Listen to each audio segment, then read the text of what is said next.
Bom dia, nós estamos aqui mais um domingo para aprender mais da Palavra de Deus, para colocarmos em prática tudo aquilo que nós temos ouvido, tudo aquilo que Deus tem revelado a nós ao longo desses domingos. Na aula passada, nós fomos desafiados a fazer a vontade de Deus e a gozar das suas bênçãos espirituais. Nós estudamos as bênçãos recebidas de Deus no cumprimento da sua vontade. E hoje nós vamos estudar um dos assuntos mais polêmicos na doutrina de Deus, que é a soberania de Deus. A soberania de Deus é o seu poder e domínio sobre toda a criação. Tudo que existe está debaixo do poder de Deus. Nada acontece sem a permissão de Deus e nada pode impedir Deus de cumprir os seus planos. Deus é soberano. Ele é o rei, ele é a autoridade suprema sobre tudo que acontece. Ele criou tudo de acordo com a sua vontade e ele fez planos que eles não podem ser frustrados. E como soberano, ele estabelece a lei do nosso mundo, da nossa vida e garante a aplicação da justiça. Ele também tem poder para perdoar e interferir no mundo como e quando ele quiser. Esse é o significado da soberania de Deus. E para estar estudando esse assunto tão difícil, nós vamos estar colocando a aula de hoje nas mãos de Deus, orando com a nossa queridíssima Vera. Oremos. Santo Deus e eterno Pai, mais uma vez diante do Senhor eu me coloco e quero, Senhor, louvar, exaltar e engrandecer o Teu nome, porque só o Senhor é digno, Pai, de toda honra, glória e louvor. Quero estar te agradecendo, Pai, por esta oportunidade, ó Deus, de estarmos juntos aqui para aprendermos mais da Tua palavra, Senhor. Quero te agradecer por essa oportunidade, te agradecer pela vida de cada um que está assistindo essa aula, Pai.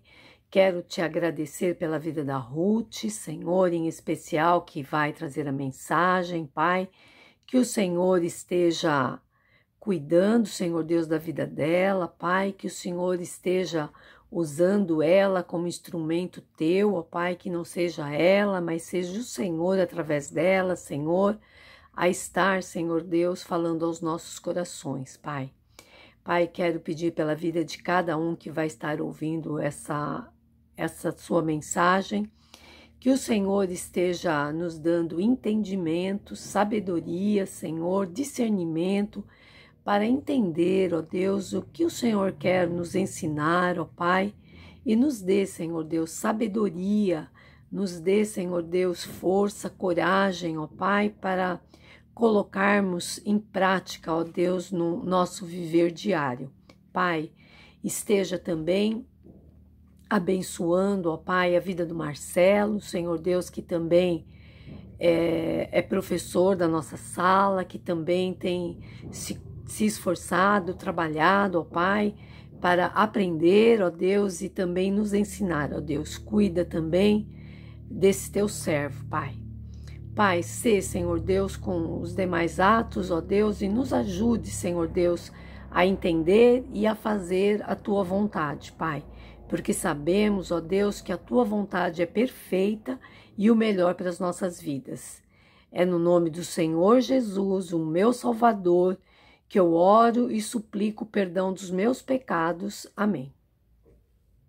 O nosso texto básico, ele se encontra registrado nas Escrituras Sagradas em Romanos 9, dos versículos 19 a 21. E quem vai fazer a leitura bíblica é a nossa irmã, também muito querida, Thelma. Vamos acompanhar a leitura bíblica? Tu, porém, me dirás, de que se queixa ele ainda? Pois quem jamais resistiu à sua vontade? Quem és tu, ó homem, para discutires com Deus? Porventura pode o objeto perguntar a quem o fez, por que me fizeste assim? Ou não tem o oleiro direito sobre a massa para, do mesmo barro, fazer um vaso para a honra e outro para a desonra? Para entender esses versículos que foram lidos, a gente precisa ir lá no início do capítulo.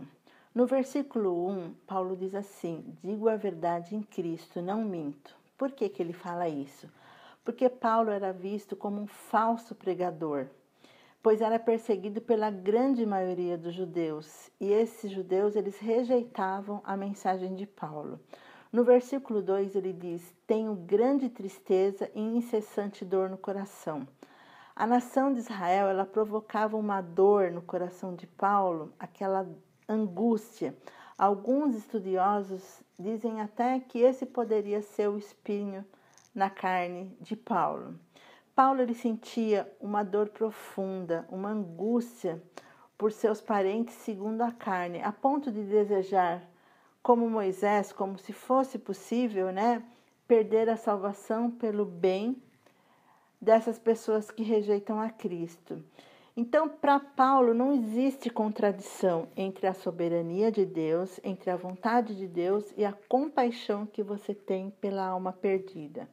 E no versículo 3 ele diz o seguinte: "Por amor dos meus irmãos, dos meus compatriotas."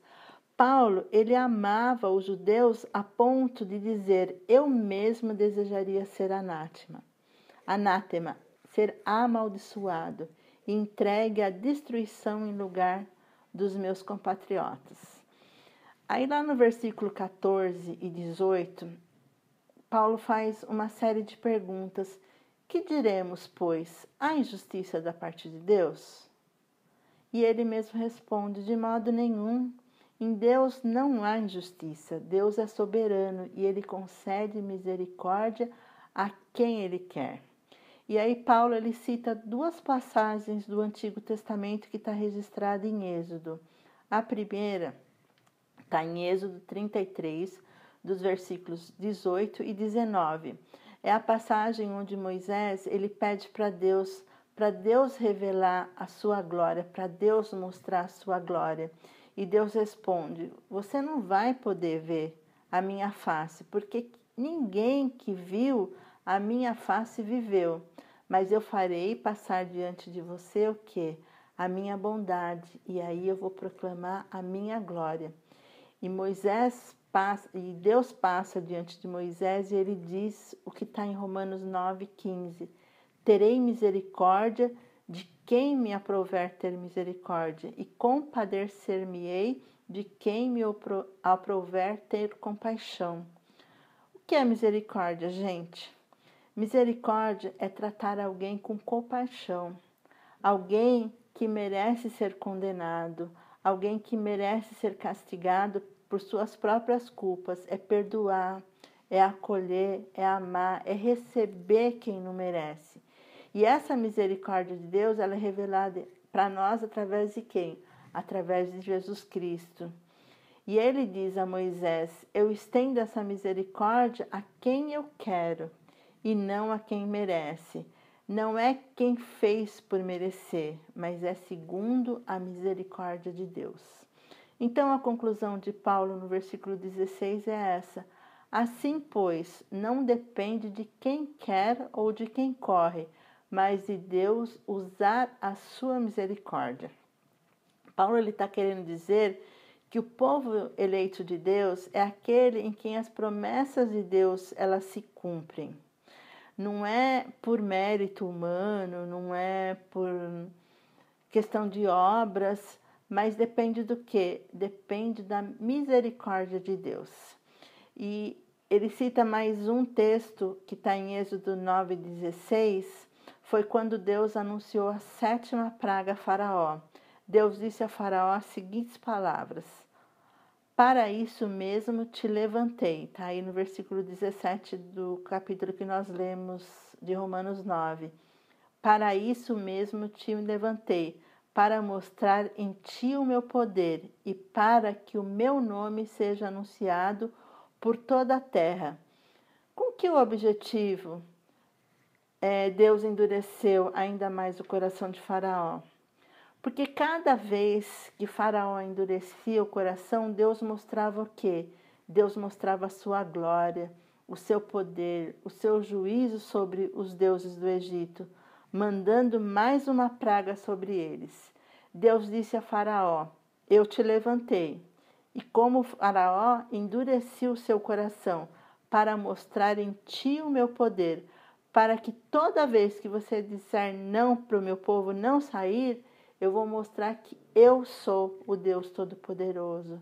Eu tenho domínio sobre tudo. E o que Deus faz? Ele manda pragas, ele testa o povo e executa o juízo contra os deuses. E para quê?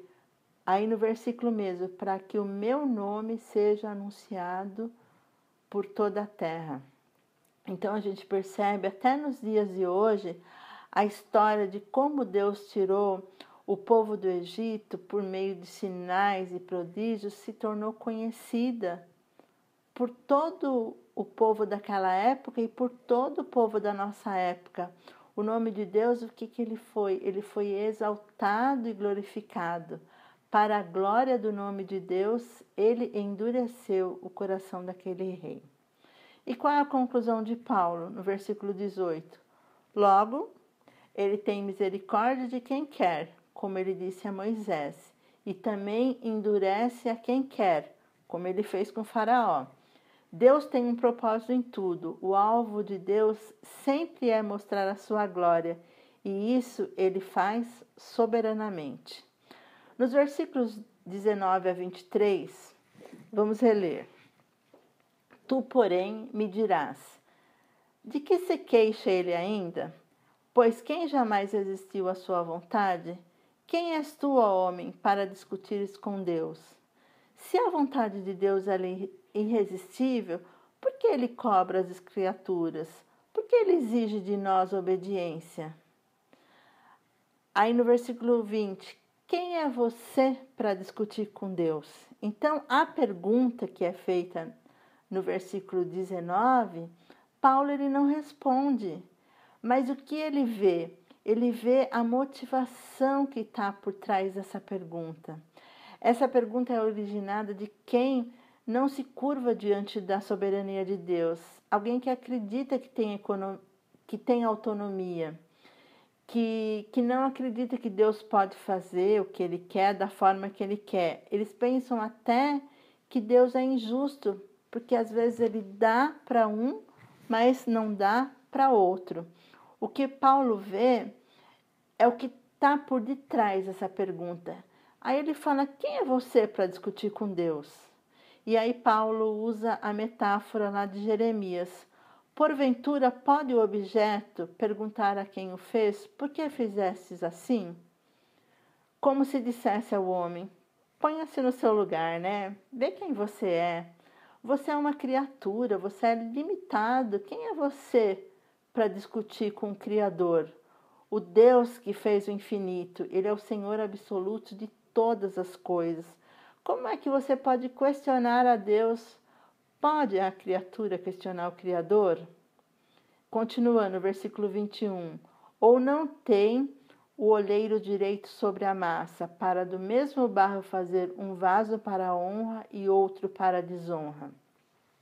O olheiro, ele pega a massa de barro, coloca na máquina, né? Aquela máquina que gira e vai dando forma ao vaso. Da forma como ele quer, redondo, quadrado, mais comprido, mais alto, mais baixo. Então, ele vai moldando e dali sai um vaso. E da mesma massa, ele faz outro vaso. Só que o primeiro vaso, ele pode ser um vaso para ser colocado flores, ornamentar uma casa. E o segundo vaso, de repente, ele faz de um outro jeito para que ele fique ali no canto da mesma sala, mas só que ele vai ser para colocar guarda-chuva, para colocar lixo, para outra finalidade que não de colocar flores. Então, dois vasos com propósitos distintos. Um vaso para honra, que vai ser colocado flores e vai embelezar, e vai perfumar, e vai ornamentar, e o outro vai ficar no canto, ali aguardando algum guarda-chuva molhado ou algum lixo que vai ser depositado, um vaso para desonra. Os dois vasos são do mesmo barro, mas a intenção, o propósito do oleiro é que um é para honra e o outro é para desonra. E ambos foram tirados da mesma massa. Então, Paulo ele usa essa figura para dizer que Deus, da mesma massa da humanidade, ele faz vasos para a honra e vasos para a desonra. Ele diz que Deus tem o direito de fazer isso. Versículo 21. Ou não tem o oleiro direito sobre a massa, para do mesmo barro fazer um vaso para a honra e outro para a desonra? Sim, ele tem esse direito. Deus tem o direito de fazer isso, por quê? Porque ele é soberano. Ele é o criador de todas as coisas. Então ele pode fazer tudo o que ele quiser. A soberania de Deus, ela é claramente ensinada nesse texto. A Bíblia, do começo ao fim, desde que nós começamos a estudar a pessoa de Deus, o ser de Deus, Deus se apresenta como sendo o Senhor absoluto de toda a criação, que conhece todas as coisas. Lembra que a gente estudou lá no Salmo 139? Eu não tinha nem forma ainda, vocês nem tinham forma, e no entanto Deus já conhecia tudo. Ainda a palavra nem chega à minha boca e Deus já sabe o que eu vou falar. Ele sonda os meus pensamentos, Ele conhece os meus pensamentos, Ele conhece a intenção das minhas perguntas, o que tem por trás das minhas perguntas. E nós já vimos que Deus ele é imutável, Ele é onisciente, Ele é onipresente, Ele é onipotente, Ele pode fazer todas as coisas, né? Podemos dizer até que a gente tem dificuldade de entender a soberania de Deus, mas a gente não pode dizer que ela não está sendo explicada na Bíblia. Como Deus soberano, Deus faz o que Ele quer e nem sempre Ele informa para a gente as razões pelas quais Ele está fazendo. Ele governa o mundo de acordo com o seu desejo, com a sua providência, com seus desígnios que frequentemente nem são revelados para nós, a gente nem fica sabendo por que Deus ele fez determinada coisa, porque a Bíblia não revela para nós. Em Romanos 8:28 diz o seguinte: sabemos que todas as coisas cooperam para o bem daqueles que amam a Deus, daqueles que são chamados segundo o seu propósito.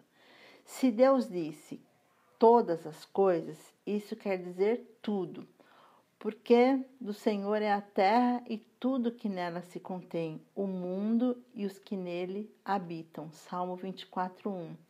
Deus é soberano, Deus está no trono. Deus não foi pego de surpresa, Ele nunca é pego de surpresa, porque Ele sabe todas as coisas. Deus não é um Deus confuso, que não tem o controle das coisas em sua mão, não. O nosso Deus é o Deus da história. Ele leva o coração do rei para onde ele quer, assim como ele fez com Faraó, ele endureceu o coração de Faraó. Então ele leva o coração do presidente, o coração dos governadores, o coração dos ministros, para onde ele quer.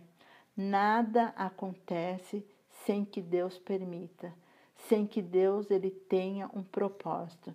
Mesmo nas situações mais difíceis, é hora de nós entendermos que Deus ele tem um propósito. Ele tem um propósito para a sua vida, Ele tem um propósito para a minha vida, Ele tem um propósito para a nossa igreja, para a nossa nação, para o nosso mundo.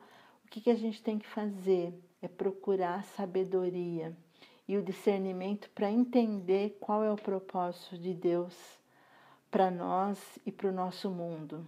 Então, aceitar a soberania de Deus significa muita coisa para nós. Segundo a revista, a soberania de Deus, ela nos livra da ansiedade. Quando nós somos capazes de descansar na soberania de Deus, nós ficamos livres de preocupação. Como é difícil fazer isso, né, gente? Descansar que Deus cuida de tudo, que não tem nada que nós possamos fazer para impedir o agir de Deus, impedir a vontade de Deus.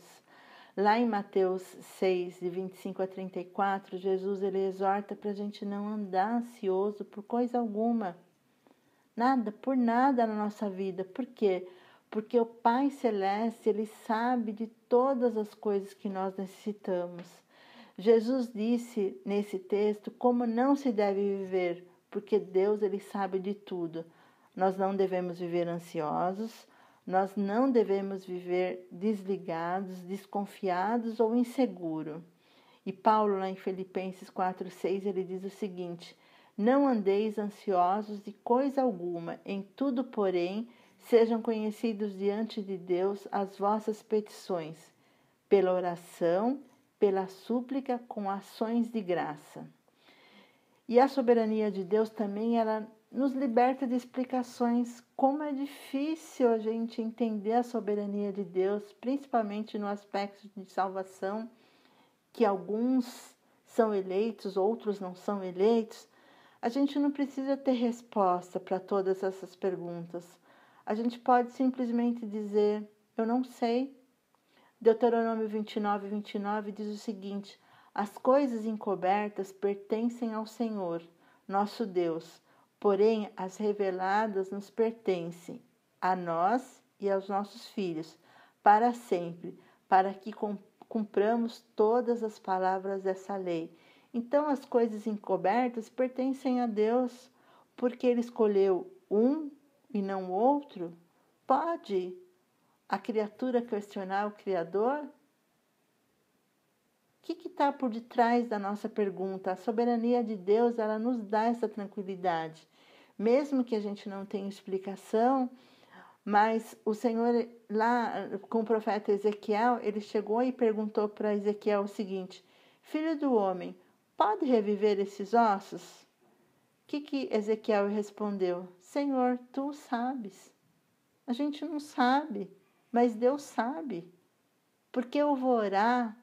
Olha, Paulo, que entendia tanto da soberania de Deus, ele se angustiava com um povo que rejeitava Cristo. Assim como a gente fica questionando, nossa, uns vasos de honra, outros vasos de desonra, por que eu vou pregar se Deus já tem os eleitos? Não adianta querer explicar o inexplicável. Paulo diz: ó profundidade da riqueza, tanto da sabedoria como do conhecimento de Deus, quão insondáveis são os teus juízos e quão inescrutáveis são os teus caminhos. Então, o que cabe a nós? A soberania de Deus, ela nos afasta do orgulho. A revista nos lembra do rei Nabucodonosor, né? Um homem tremendamente orgulhoso, ao ponto de quê? Ao ponto de construir uma estátua de 60 côvados de altura e 6 de largura. Essa estátua era símbolo do seu poder, né? O grande rei Nabucodonosor. Ele era o grande, o soberano da Babilônia, até o dia em que Deus o fez comer capim no campo, como os animais. Está lá em Daniel 4. Mas a soberania de Deus, ela fez o que com Nabucodonosor? Ela quebrou o seu orgulho. Ele viu a soberania de Deus. Levantei os meus olhos ao céu. Ele compreendeu a soberania de Deus. Tornou-me a vir o entendimento. Ele declarou a soberania de Deus e eu bendisse o Altíssimo. Ele deu glórias e louvores à soberania de Deus e louvarei, glorificarei ao que vive para sempre, cujo domínio é sempre eterno e cujo reino é de geração em geração. Então, queridos, a soberania de Deus não quer dizer que a gente está livre de responsabilidade. Não significa que nós não temos interesse pelas coisas que estão ao nosso redor, já que Deus sabe tudo, né? Então eu não vou fazer nada. Não, nós temos a responsabilidade diante de um Deus que é soberano, que tem um mundo em suas mãos. Qual é o nosso dever? É reconhecer o quão pequenos nós somos, o quão frágeis nós somos. A gente tem que deixar de lado a nossa vaidade, né? A nossa soberba, a altivez e nos humilharmos debaixo da poderosa mão de Deus. E reconhecer que a gente não pode fazer nada, que tudo nós dependemos de Deus. E além da gente conhecer realmente esse Deus soberano, esse Deus que é majestoso, é que muitas vezes a gente acha que ele é um Deus só de misericórdia, mas ele também é um Deus de justiça. Por que que ele endureceu o coração de Faraó? Porque ele queria demonstrar também o quanto ele era um Deus justo e que a glória dele fosse vista por toda a terra. E a mesma coisa a gente tem que fazer hoje. A gente tem que tudo fazer convergir para Deus, realmente para que ele seja glorificado. Então, só porque ele é soberano, ele é o Criador, ele faz tudo, eu não tenho nada para fazer, não, nós temos que fazer. É hora de que, nesse momento em que as pessoas estão desesperadas, as pessoas estão com medo, as pessoas não sabem o que fazer, é hora da gente ser solidário, de levantar os olhos para cima, né? Olhar para cima, né? Olhar para Deus e também poder servir ao nosso próximo. Como a gente pode estender a nossa mão? Como que a gente pode distribuir um pouquinho daquilo que Deus ele tem dado para nós e distribuir como fartura? Eu entendo que é a hora da Igreja de Cristo ela realmente exercer a prática e o amor ao próximo. Mas como que a gente pode fazer isso? Como que a gente ama a Deus sobre todas as coisas e ama também o nosso próximo? Eu acredito que a gente pode fazer mesmo dentro da nossa casa, mesmo numa época de pandemia, mesmo no momento que a gente não pode sair para estar conversando com tantas pessoas, né? A gente pode usar esse aparelhinho aqui, gente. Isso daqui é o celular.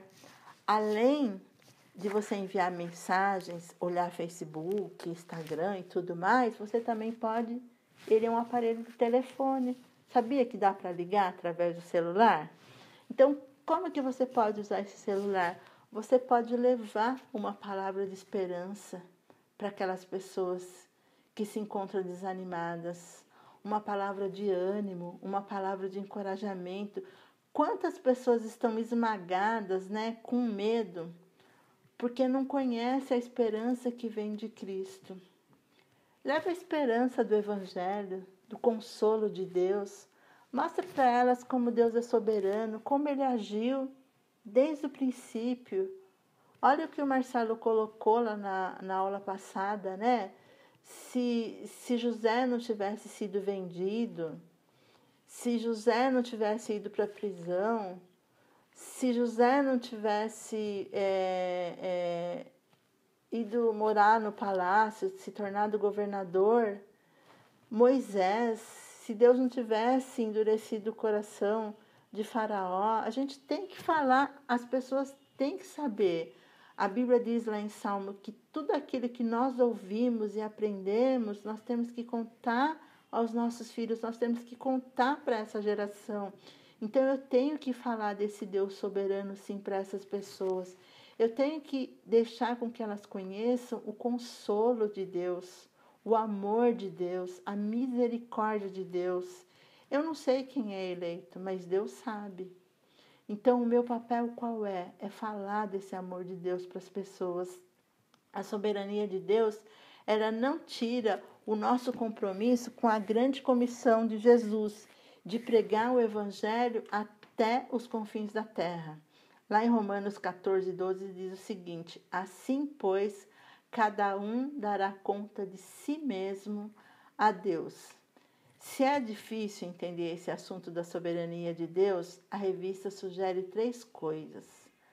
Aceite pela fé a soberania de Deus. Submeta-se à soberania de Deus e ore a Deus para que Ele tire qualquer dúvida que você tenha sobre o assunto. E o meu desafio hoje para a sua vida e para a minha vida é esse. É viver essa soberania de Deus. É saber que Ele faz tudo conforme Ele apraz. Ele tem misericórdia de quem Ele quer ter misericórdia. Ele escolhe uns vasos para honra e outros para desonra. Você sabe quem é? Eu também não sei. Então cabe a nós revelarmos esse amor de Cristo, levarmos consolo, fazer a glória de Deus ser vista por toda a terra.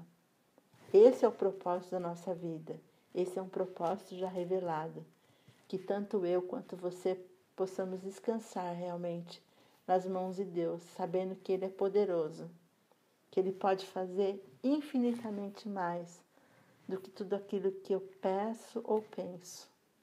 E Ele tem um mundo em suas mãos, Ele tem a sua vida e a minha vida nas mãos dEle. Vamos orar para encerrar? Pai, nós te louvamos, Senhor, e glorificamos o teu nome, porque o Senhor é um Deus tremendo, é um Deus misericordioso, é um Deus compassivo, é um Deus de amor, mas ao mesmo tempo é um Deus justo, é um Deus que requer para si a sua glória.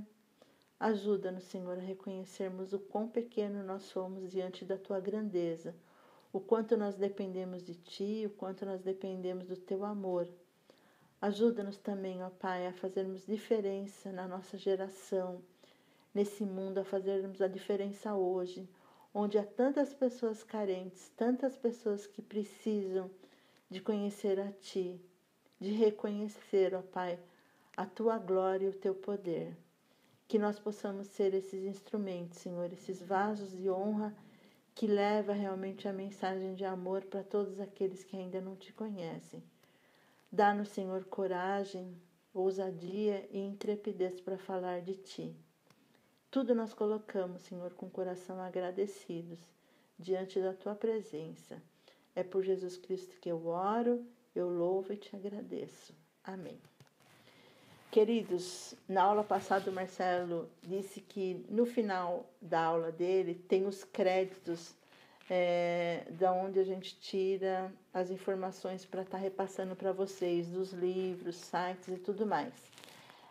Na minha aula fica na descrição do vídeo, logo debaixo do vídeo está escrito assim, descrição, e na descrição tem o material que é usado. Então, se vocês quiserem consultar, quiserem se aprofundar mais no assunto, é só abrir a abinha da descrição que vai estar lá todo o material que foi usado.